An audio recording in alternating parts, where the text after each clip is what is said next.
Le silence de l'hôpital semblait peser sur chaque respiration, comme si les murs eux-mêmes retenaient encore l'écho d'un drame qui avait éclaté sans prévenir. Depuis 3 jours, le temps s'était figé autour du lit d'Andrea, suspendu entre inquiétude et incompréhension, tandis que ceux qui l'entouraient tentaient de reconstruire ce qui s'était brisé en quelques secondes. Ce matin-là, la lumière filtrant à travers les stores dessinait sur son visage des ombres fragiles, accentuant la pâleur de ses traits et la fatigue qui s'y accrochait comme une trace indélébile. C'était Denis qui l'avait retrouvé. L'image continuait de le hanter avec une précision douloureuse, le corps d'Andrea étendu au sol, immobile, presque irréel, comme si la vie avait brusquement quitté cette femme autrefois si maîtrisée. Il avait senti son cœur se serrer, frappé par une peur brute qu'il n'avait pas su contenir. Depuis, il restait là, oscillant entre vigilance et impuissance, incapable de chasser la sensation d'avoir frôlé l'irréparable. Autour du lit, Jeanne veillait avec une attention silencieuse, ses gestes mesurés, presque maternels. À ses côtés, Ismaël observait sans dire un mot, comme s'il craignait que le moindre son puisse fissurer l'équilibre fragile dans lequel Andrea semblait s'accrocher. Chacun d'eux portait une question qui restait sans réponse. Comment une conversation avait-elle pu mener à une telle chute ? Car c'était bien là le point obscur qui obsédait Andrea elle-même. Lorsqu'elle avait repris connaissance, elle avait cherché dans sa mémoire un indice, un mot, un fragment capable de relier les événements. Mais tout ce qu'elle trouvait, c'était un vide. Un trou noir là où aurait dû se trouver le souvenir de son dernier échange avec Hector. Cette absence la rongeait plus que la douleur physique, parce qu'elle pressentait confusément que tout s'était joué dans cet instant perdu. Pendant ce temps, ailleurs, la vie continuait avec une indifférence presque brutale. À l'institut, les élèves se préparaient à affronter l'après, ce moment où les rêves de formation devaient se confronter à la réalité d'un monde exigeant. Lionel et Tom, pourtant si différents dans leurs ambitions, partageaient une même inquiétude sourde qui grandissait à mesure que la fin approchait.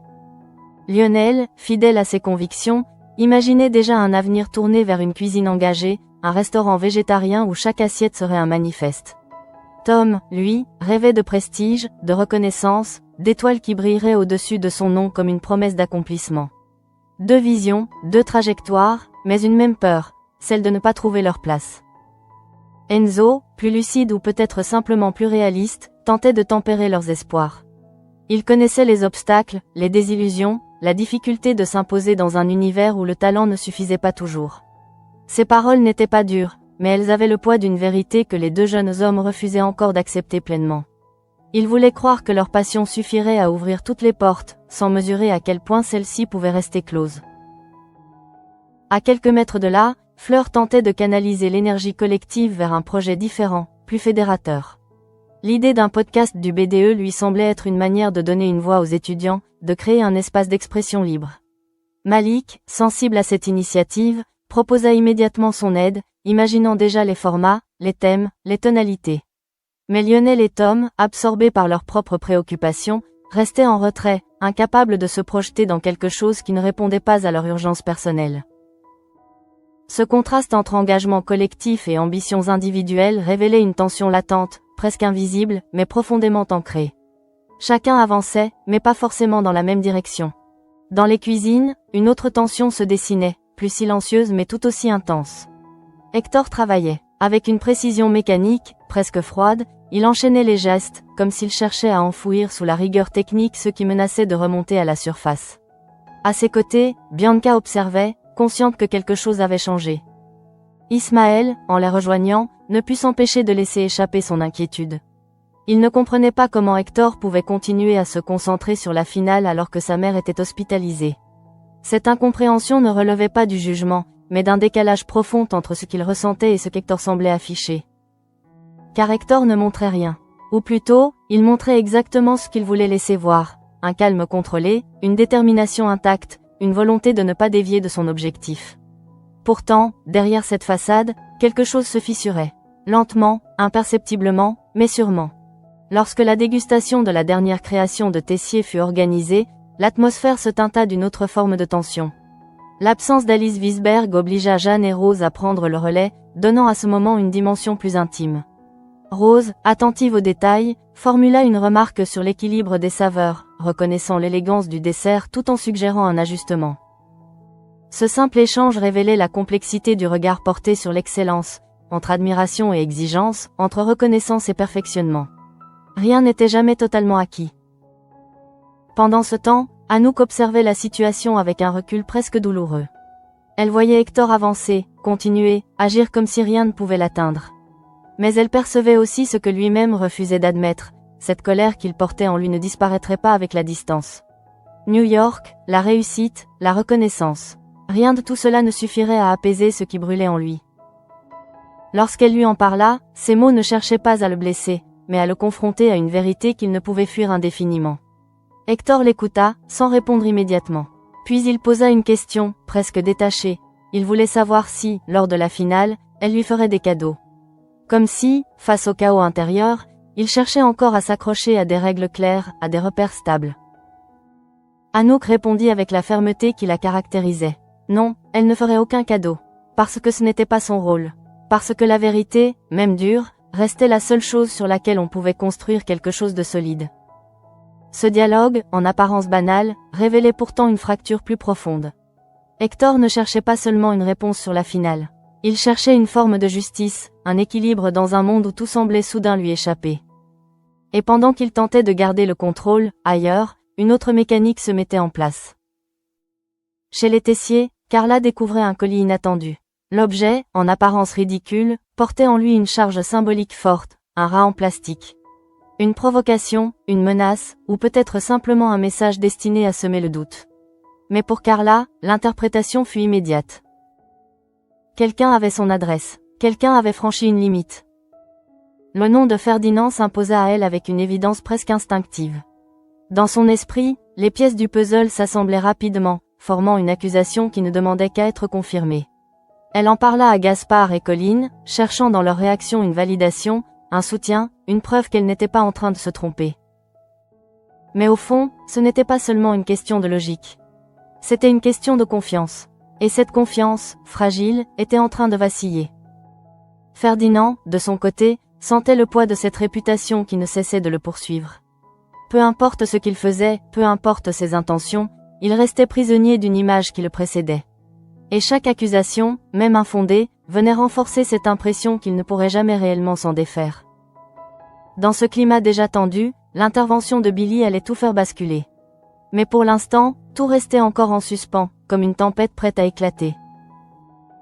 Et au centre de tout cela, une absence continuait de peser. 3 jours sans que Hector ne donne de nouvelles à sa mère. 3 jours pendant lesquels Andrea, allongée dans ce lit d'hôpital, oscillait entre lucidité et confusion, entre regret et incompréhension. Elle ne savait pas ce qui avait été dit, mais elle sentait que ces mots avaient eu un poids suffisant pour briser quelque chose d'essentiel. Et dans ce silence, une vérité commençait à s'imposer, lente et implacable. Hector ne reviendrait peut-être pas. Pas comme avant, pas comme un fils. Lorsqu'Hector franchit enfin le seuil de la chambre d'hôpital, sa présence ne porte en elle aucune trace de l'espoir auquel Andrea s'était accroché durant ces 3 jours interminables, mais impose au contraire une réalité froide, presque irréversible, qui vient balayer d'un seul mouvement toutes les attentes qu'elle avait silencieusement nourries. Depuis qu'elle avait repris connaissance, elle avait tenté de se convaincre que ce silence n'était qu'une parenthèse, une distance temporaire avant un retour, avant des mots, avant une confrontation qui, même douloureuse, laisserait encore une place à la réparation. Pourtant, dès l'instant où elle aperçoit Hector dans l'encadrement de la porte, immobile, distant, elle comprend que cette attente était vaine, car l'homme qui se tient là n'est plus simplement son fils, mais quelqu'un qui semble déjà s'être détaché de ce lien qui les unissait autrefois.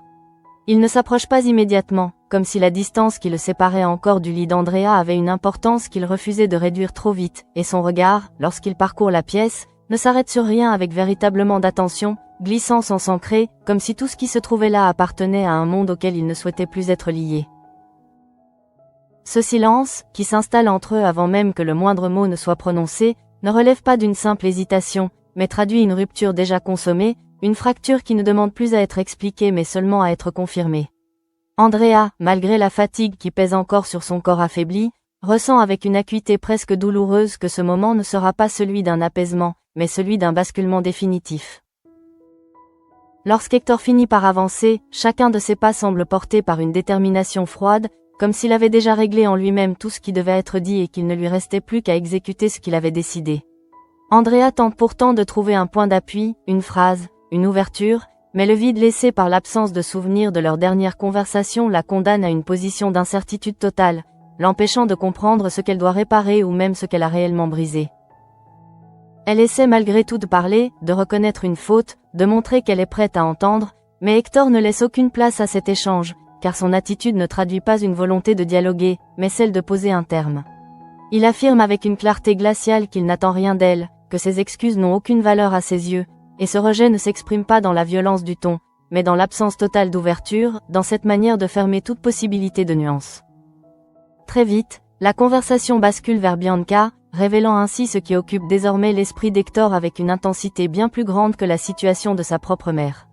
Ce déplacement n'est pas anodin, car il montre que sa priorité s'est déplacée vers un enjeu qu'il considère comme essentiel, au point de reléguer le lien familial au second plan. Il exige alors une promesse, non pas comme une demande, mais comme une condition, imposant à Andrea l'obligation de ne jamais révéler le secret de Bianca. Dans cette demande, il n'y a ni supplication ni doute, mais une certitude froide, comme si la réponse d'Andrea ne pouvait être qu'affirmative, et celle-ci, affaiblie et désorientée, accepte sans réellement mesurer ce que cela implique, dans l'espoir instinctif que cette concession puisse atténuer la tension qui s'est installée entre eux. Pourtant, ce geste n'a pas l'effet qu'elle espérait, car pour Hector, la question ne réside pas dans cet engagement, mais dans une conviction déjà ancrée. Lorsqu'il la regarde enfin, ce regard ne porte plus rien de ce qui définissait autrefois leur relation, car il ne cherche ni à comprendre ni à se souvenir, mais à affirmer une position qu'il considère désormais comme définitive. Il dit alors qu'il éprouve de la pitié, et cette déclaration, prononcée avec une simplicité désarmante, agit comme une négation totale de tout ce qu'Andrea a été pour lui, réduisant leur histoire à une perception unique, irrévocable. Puis il va plus loin encore, en affirmant qu'elle est une mauvaise personne, et cette phrase, au-delà de la violence qu'elle contient, transforme une faute en identité, effaçant toute possibilité de nuance ou d'évolution. Andrea, confrontée à cette condamnation sans appel, ne trouve pas les mots, non pas parce qu'elle n'a rien à dire, mais parce que toute tentative d'explication lui semble soudain dérisoire face à la certitude d'Hector. Lorsqu'il se détourne pour partir, le dernier mot qu'il prononce prend une dimension particulière, car sous l'apparence d'une formule simple, il marque en réalité une rupture profonde, comme si ce départ n'était pas une absence temporaire mais une coupure assumée. La porte se referme derrière lui sans bruit, mais ce silence devient le témoin d'une séparation qui dépasse les mots. Dans le même temps, à l'Institut, la situation autour de Bianca continue de se complexifier, car le choix qu'elle a fait de ne pas céder à la pression l'a placée dans une position à la fois courageuse et dangereuse. Lorsqu'elle en parle à Lou, elle exprime un soulagement réel, mais ce sentiment reste fragile, car elle sait que le secret qu'elle protège peut à tout moment être utilisé contre elle. Lou tente de la rassurer en lui promettant son soutien, mais derrière cette assurance, la réalité demeure inchangée, car dans un environnement où la compétition est constante, la moindre faille peut être exploitée. Bianca, consciente de cela, continue d'avancer, mais avec une tension intérieure qui ne cesse de croître. Parallèlement, Clotilde perçoit une tension inhabituelle entre Bianca et Bessot, et cette observation l'amène à interroger les raisons profondes de cette hostilité. Ce qu'elle découvre dépasse le cadre professionnel, car la relation entre Bianca et Albin introduit une dimension personnelle qui transforme complètement la nature du conflit. Pour Bessot, cette situation ne relève pas simplement d'un désaccord ou d'une rivalité, mais d'une blessure intime qui altère son jugement, l'amenant à percevoir Bianca non plus comme une candidate parmi d'autres, mais comme l'incarnation d'une trahison qu'elle ne parvient pas à accepter. Cette perception modifiée influence directement ses réactions, rendant toute forme d'objectivité presque impossible. Dans un autre registre, l'action menée par Billy à Castelmont illustre une approche différente, mais tout aussi stratégique, car en orchestrant un acte provocateur avant d'en orienter l'interprétation, elle cherche à manipuler la perception collective. En accusant Ferdinand, elle ne se contente pas de désigner un coupable, elle construit un récit qui, une fois accepté par les autres, devient difficile à contester. Cependant, cette manipulation comporte des risques importants, car elle repose sur une dynamique qui échappe rapidement à son contrôle, laissant Ferdinand une fois de plus exposé à des soupçons qui trouvent leur origine moins dans des faits que dans une réputation déjà fragilisée. Ainsi, à mesure que ces différentes tensions évoluent, elles convergent progressivement vers un point de rupture où les choix individuels, les secrets dissimulés et les ressentiments accumulés risquent de se rencontrer de manière explosive, dessinant les contours d'une crise dont les conséquences dépasseront largement ce que chacun avait initialement envisagé. À mesure que les tensions s'accumulent, un glissement imperceptible mais irréversible s'opère au sein de l'institut, comme si chaque décision prise jusque-là préparait en silence un affrontement inévitable. Ce qui n'était encore qu'un enchevêtrement de conflits personnels, de rancœurs et de stratégies individuelles commence désormais à prendre la forme d'un déséquilibre collectif, dans lequel chacun se retrouve pris, volontairement ou non. Dans ce climat déjà chargé, la position de Bianca devient de plus en plus fragile, non pas en raison d'un manque de compétences ou d'implication, mais à cause de cette zone d'ombre qui ne cesse de s'étendre autour d'elle. Sa détermination à ne pas céder face aux pressions d'Andrea lui a permis de conserver une forme d'intégrité, mais ce choix, loin de la protéger, l'expose désormais à d'autres formes d'attaque, plus insidieuses, plus destructrices, car elle ne s'attaque pas à son travail, mais à son image. C'est dans ce contexte que l'intervention de Bessot prend toute son ampleur, car elle ne se contente plus d'exprimer un désaccord ou une réserve, mais transforme son ressentiment personnel en position officielle, en utilisant son statut pour imposer une lecture des faits qui dépasse largement le cadre professionnel. Lorsqu'elle affirme qu'elle refuse d'arbitrer la finale si Bianca y participe, elle ne pose pas seulement une condition, elle déclenche une onde de choc qui dépasse immédiatement les frontières de la cuisine. Cette déclaration, prononcée sans détour, agit comme un révélateur, mettant en lumière non seulement son hostilité envers Bianca, mais aussi sa capacité à influencer le déroulement même de l'épreuve. Dans un environnement où chaque décision peut avoir des conséquences déterminantes, une telle prise de position ne peut être ignorée, et les regards se tournent rapidement vers Hector, dont la responsabilité se retrouve soudainement amplifiée. Car à travers cette exigence, c'est lui que Bessot vise réellement. En accusant Bianca d'un comportement qu'elle juge indigne, en insinuant qu'elle se serait compromise pour obtenir ce qu'elle a, Bessot ne cherche pas simplement à disqualifier une candidate, mais à placer Hector face à un choix impossible, où chaque option implique une perte. Soit il maintient Bianca dans sa brigade et accepte de voir la finale compromise, soit il cède à la pression et sacrifie celle qu'il a choisi de défendre, au risque de trahir ses propres convictions. Cette mise en tension ne relève pas du hasard, car elle s'inscrit dans une logique de domination où le pouvoir ne s'exerce pas uniquement par des décisions directes, mais par la capacité à contraindre l'autre à agir contre lui-même. Hector, confronté à cette situation, ne peut ignorer les conséquences potentielles de chaque choix, car au-delà de la finale, c'est son avenir qui est en jeu.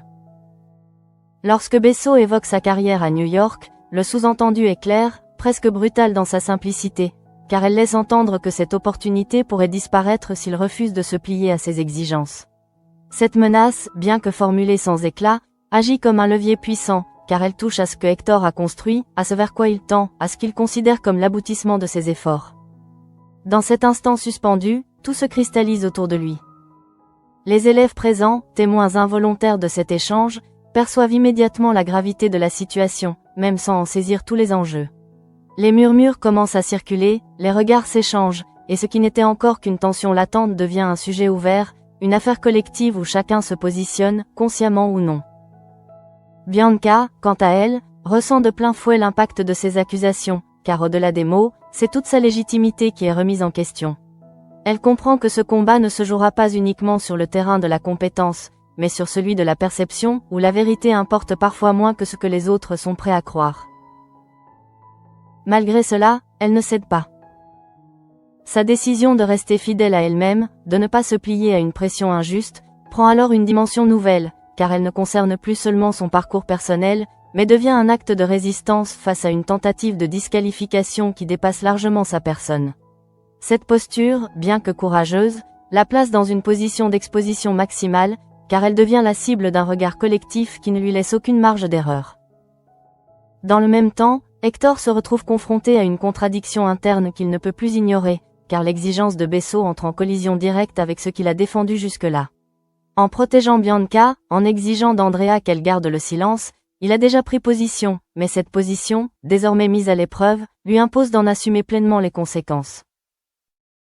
Son silence face à Bessot n'est pas une absence de réponse, mais le signe d'un calcul en cours, d'une tentative de mesurer les implications de chaque option, car il sait que la décision qu'il prendra ne pourra être ni partielle ni réversible.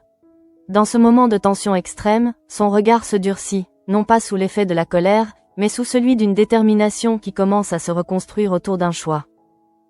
Pendant ce temps, ailleurs dans l'institut, les répercussions de l'incident de Castelmont continuent de se faire sentir, alimentant un climat général de suspicion où chacun devient potentiellement suspect. L'accusation portée contre Ferdinand, bien qu'elle repose sur une mise en scène orchestrée par Billy, prend de l'ampleur à mesure qu'elle est reprise, commentée, transformée. Ferdinand, une fois de plus, se retrouve confronté à une réalité qu'il ne maîtrise pas, où son passé et sa réputation jouent contre lui, indépendamment de la véracité des faits. Chaque regard posé sur lui contient une part de doute, chaque silence une forme de jugement, et cette accumulation crée une pression qui, bien que moins spectaculaire que celle vécue par Bianca, n'en est pas moins destructrice. Billy, en observant les conséquences de son action, perçoit sans doute qu'elle a déclenché quelque chose qui dépasse son intention initiale, car la dynamique qu'elle a initiée ne se limite pas à une simple stratégie de protection, mais participe à une amplification générale des tensions. Ce qu'elle pensait contrôler commence à lui échapper, et dans ce décalage entre intention et résultat se dessine le risque d'un retour de flamme. Ainsi, à mesure que les lignes se redéfinissent, une évidence s'impose progressivement. Plus personne n'est réellement en sécurité. Chaque personnage, à sa manière, se retrouve confronté à une situation où les certitudes vacillent, où les alliances sont mises à l'épreuve, et où les décisions prises dans l'urgence risquent d'avoir des conséquences durables. Dans cet environnement instable, la finale qui approche ne représente plus seulement un aboutissement, mais devient le point de convergence de toutes les tensions accumulées. Et tandis que chacun avance, porté par ses propres motivations, une question demeure en suspens. Jusqu'où seront-ils prêts à aller pour ne pas perdre ce qu'ils pensent devoir protéger ? À ce stade, la tension ne se contente plus d'exister en arrière-plan, elle s'impose désormais comme une présence constante, presque palpable, qui infiltre chaque interaction, chaque regard, chaque décision, transformant le quotidien de l'Institut en un espace où rien n'est véritablement neutre. Ce qui se joue autour de la finale dépasse largement le cadre d'une simple compétition, car elle devient le point de cristallisation d'un ensemble de conflits qui, jusqu'ici, évoluaient parallèlement sans nécessairement se rencontrer. Hector, placé au centre de cette convergence, ressent avec une acuité croissante le poids de cette situation, car la pression exercée par Bessot ne cesse de résonner en lui, alimentant une réflexion qui ne se limite plus à un choix tactique, mais engage une part essentielle de ce qu'il est en train de devenir. L'opportunité de partir à New York, qu'il considérait jusque-là comme une trajectoire presque naturelle, se transforme progressivement en une condition suspendue, dépendante d'une décision qui implique bien plus qu'un simple ajustement de sa brigade. Dans cette dynamique, le conflit intérieur d'Hector ne s'exprime pas de manière explosive, mais s'installe dans une forme de tension contenue, où chaque élément vient renforcer une dualité déjà présente en lui. D'un côté, il y a l'ambition, la projection vers un avenir qu'il a construit avec rigueur et détermination, et qui représente une échappatoire autant qu'une promesse d'accomplissement. De l'autre, il y a ce qu'il a choisi de défendre en protégeant Bianca, une décision qui, bien qu'elle puisse apparaître comme un geste de loyauté, engage en réalité sa capacité à rester fidèle à ses propres principes face à une pression extérieure. Ce tiraillement ne peut être dissocié de ce qui s'est joué à l'hôpital, car la rupture avec Andrea agit comme un point de bascule, une forme de libération autant qu'un arrachement, qui laisse derrière elle un vide que rien ne vient réellement combler. En refusant toute forme de réconciliation, en posant un jugement définitif, Hector a certes tranché, mais il s'est également privé d'un espace où le doute, la nuance et la complexité pouvaient encore exister. Ainsi, la colère qu'Anouk avait pressentie ne disparaît pas, elle change de forme. Elle devient plus silencieuse, plus structurée, presque fonctionnelle, comme si Hector apprenait à l'utiliser comme un moteur plutôt que comme une faiblesse. Pourtant, cette transformation n'est pas sans risque, car une émotion qui n'est jamais réellement confrontée finit par s'inscrire dans les décisions de manière indirecte, influençant des choix qui se veulent rationnels. Bianca, de son côté, évolue dans un espace où chaque geste est désormais observé, interprété, évalué à travers le prisme des accusations portées contre elle.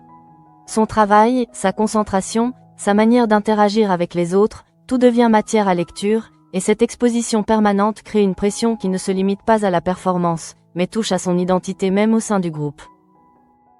Malgré cela, elle ne se replie pas. Au contraire, elle semble s'ancrer davantage dans ce qu'elle fait, comme si la précision de ses gestes, la rigueur de son travail, pouvait constituer une réponse suffisante à ce qui est dit sur elle. Cette posture, qui peut apparaître comme une forme de résistance, révèle en réalité une volonté de ne pas laisser les autres définir ce qu'elle est, même si cela implique de porter seule une part importante du poids collectif. Lou, présent à ses côtés, continue d'assurer un rôle de soutien discret mais essentiel, car il ne cherche pas à minimiser la situation ni à la détourner, mais à créer un espace où Bianca peut encore exister en dehors du regard des autres. Cette présence, bien que silencieuse, constitue un point d'ancrage qui lui permet de ne pas céder à l'isolement, même si elle reste consciente que ce soutien ne pourra pas la protéger de tout. Parallèlement, la position de Bessot se radicalise. Ce qui pouvait encore être interprété comme une réaction émotionnelle liée à son passé devient progressivement une posture assumée, où elle utilise son autorité pour imposer une lecture des faits qui sert ses propres intérêts. En refusant de juger la finale si Bianca est maintenue, elle ne se contente pas de poser une limite, elle redéfinit les règles du jeu, créant une situation où la neutralité n'existe plus. Cette prise de position a un effet immédiat sur l'équilibre du groupe, car elle introduit une fracture qui oblige chacun à se situer, à prendre parti, même de manière implicite. Certains choisissent de se taire, d'autres de soutenir discrètement Bianca, mais tous sont désormais conscients que la situation ne pourra pas être résolue sans conséquence. Clotilde, qui observe cette évolution, perçoit clairement le danger que représente une telle dérive, car elle sait que lorsque le personnel et le professionnel se confondent à ce point, le cadre lui-même est menacé. Pourtant, intervenir directement ne suffit pas, car la légitimité de Bessot, aussi contestable soit-elle dans ce contexte, repose sur une position difficile à contredire sans créer un conflit ouvert. Dans un autre registre, les répercussions de l'affaire Castelmont continuent de se diffuser, alimentant un climat de suspicion qui dépasse largement les personnes directement concernées. Ferdinand, malgré ses tentatives pour se tenir à distance, reste enfermé dans une perception qui ne lui laisse que peu de marge pour se défendre, car chaque action, chaque parole est immédiatement interprétée à travers le filtre de ce que les autres pensent déjà de lui. Billy, en observant les effets de son propre stratagème, se retrouve confrontée à une réalité qu'elle n'avait peut-être pas entièrement anticipée, car la logique qu'elle a enclenchée ne lui appartient plus complètement. En cherchant à manipuler la perception collective, elle a ouvert un espace où la vérité devient secondaire, et cette dynamique, une fois installée, tend à se renforcer d'elle-même. Ce phénomène contribue à créer une atmosphère générale où les repères habituels se brouillent, où la distinction entre intention et conséquence devient de plus en plus difficile à établir. Dans ce contexte, chacun agit en fonction de ce qu'il croit devoir faire, sans toujours mesurer l'impact global de ses choix. À l'approche de la finale, cette accumulation de tensions transforme l'événement en un moment charnière, non pas seulement pour déterminer un résultat, mais pour révéler ce que chacun est prêt à sacrifier pour atteindre ses objectifs ou préserver ce qu'il considère comme essentiel. Hector, plus que quiconque, se trouve à un point où toute décision engage une part de lui-même qu'il ne pourra pas récupérer.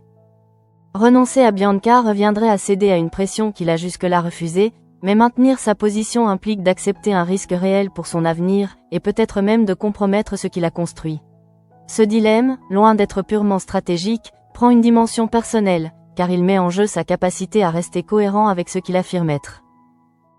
Dans ce moment de bascule, le regard des autres ne disparaît pas, mais il devient presque secondaire face à la nécessité de faire un choix qui ne pourra être ni expliqué ni justifié entièrement. Et tandis que l'Institut se prépare à vivre ce moment décisif, une impression s'impose progressivement. Quoi qu'il arrive, rien ne pourra revenir à l'état initial.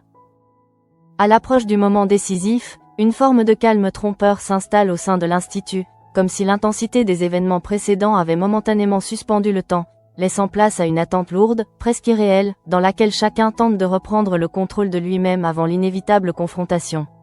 Pourtant, derrière cette apparente accalmie, les tensions accumulées ne disparaissent pas, elles se condensent, prêtes à ressurgir au moindre déséquilibre. Hector, plus que jamais, se trouve au centre de cette zone de pression où chaque élément semble converger vers lui, non seulement en tant que chef de brigade, mais en tant qu'individu dont les choix récents ont profondément redéfini les lignes qui structuraient sa vie. La rupture avec Andrea, loin de s'effacer avec le temps, continue de résonner en lui, non pas sous forme de regret immédiat, mais comme une décision qu'il doit désormais assumer dans toutes ses conséquences, même celles qu'il n'avait pas anticipées. Ce qui s'est joué à l'hôpital ne peut plus être dissocié de ce qui se joue désormais à l'Institut, car en tranchant de manière aussi radicale, Hector a enclenché une dynamique qui influence directement sa manière d'aborder les autres conflits.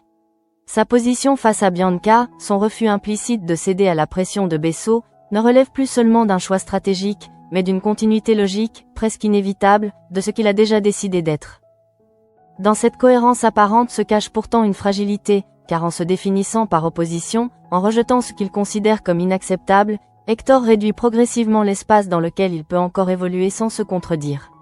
Chaque nouvelle décision renforce la précédente, créant une trajectoire dont il devient de plus en plus difficile de s'écarter. Bianca, de son côté, se prépare à affronter la finale avec une lucidité accrue, consciente que ce moment ne sera pas seulement une épreuve de compétence, mais un test de résistance face à un environnement qui lui est devenu hostile. Elle sait que, quoi qu'elle fasse, son travail sera évalué à travers un filtre biaisé, où la suspicion et le jugement personnel viendront altérer la perception de ses efforts. Pourtant, loin de se laisser envahir par cette pression, elle semble trouver dans cette adversité une forme de clarté nouvelle, comme si le fait d'être poussée dans ses retranchements lui permettait de se recentrer sur l'essentiel, sur ce qu'elle maîtrise réellement. Son engagement dans la préparation devient alors une manière de répondre sans parler, de prouver sans se justifier, en laissant son travail porter ce que les mots ne pourraient pas défendre. Autour d'elle, les réactions restent contrastées. Certains continuent de douter, influencés par les propos de Bessot et par les rumeurs qui circulent, tandis que d'autres, plus discrets, choisissent de lui accorder leur confiance sans pour autant s'exposer ouvertement. Cette division silencieuse crée une atmosphère où les alliances existent sans se déclarer, où les soutiens se manifestent davantage dans les actes que dans les paroles. Bessot, quant à elle, maintient sa position avec une fermeté qui ne laisse place à aucune ambiguïté, poursuivant une logique qui dépasse désormais la simple réaction émotionnelle pour s'inscrire dans une volonté de contrôle. En liant explicitement sa participation à la finale à l'exclusion de Bianca, elle transforme une situation déjà complexe en un véritable bras de fer, où l'enjeu ne se limite plus à une décision individuelle, mais engage la crédibilité même de l'organisation. Cette posture, bien que contestée en interne, impose une tension structurelle, car elle oblige l'ensemble des acteurs à composer avec une contrainte qui ne peut être ignorée sans provoquer une rupture plus large. Clotilde, consciente du danger, tente de maintenir un équilibre, mais elle sait que toute intervention trop directe pourrait exacerber le conflit au lieu de le résoudre.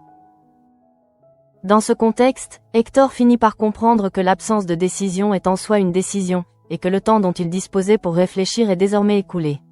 Le moment est venu pour lui de se positionner clairement, non pas seulement en tant que chef de brigade, mais en tant qu'individu capable d'assumer les conséquences de ses choix. Son regard, lorsqu'il se pose sur Bianca, ne contient plus l'hésitation des instants précédents, mais une forme de résolution qui, bien qu'elle ne soit pas accompagnée de mots spectaculaires, marque un tournant. Il ne la renvoie pas. Il ne cède pas. Ce choix, simple en apparence, constitue pourtant un acte fort, car il signifie qu'il accepte de s'opposer à la pression exercée sur lui, quitte à mettre en péril ce qu'il a construit. Il ne s'agit pas d'un geste héroïque, ni d'un défi ouvert, mais d'une fidélité à une ligne qu'il refuse de franchir. Les conséquences de cette décision ne tardent pas à se faire sentir. Les murmures se transforment en prises de position plus claires, les regards se durcissent, et la tension atteint un niveau où chaque détail prend une importance disproportionnée. La finale, qui aurait dû être un moment de reconnaissance et d'aboutissement, devient un espace de confrontation où chaque acteur est contraint de révéler ce qu'il est prêt à défendre. Dans ce climat, l'affaire Castelmont, bien que secondaire en apparence, continue d'alimenter une instabilité générale, rappelant que les manipulations et les stratégies individuelles peuvent avoir des répercussions bien au-delà de leur point de départ. Ferdinand, toujours sous le poids des soupçons, incarne cette réalité où la vérité ne suffit pas à rétablir une réputation, tandis que Billy prend progressivement conscience que les mécanismes qu'elle a enclenchés ne peuvent plus être simplement arrêtés. Ainsi, tous les fils narratifs convergent vers un même point, où les décisions individuelles se rejoignent pour former une situation globale dont personne ne maîtrise pleinement l'issue. Dans ce moment suspendu, une chose devient évidente. La rupture entre Hector et Andrea ne constitue pas seulement un événement isolé, mais le symptôme d'un mouvement plus large, où les liens se redéfinissent, où les fidélités sont mises à l'épreuve, et où chacun doit faire face à ce qu'il est prêt à perdre pour rester fidèle à lui-même. Et tandis que la finale s'annonce comme l'aboutissement de ces tensions, une question demeure, silencieuse mais omniprésente. Le prix à payer sera-t-il à la hauteur de ce qu'il cherche à protéger ?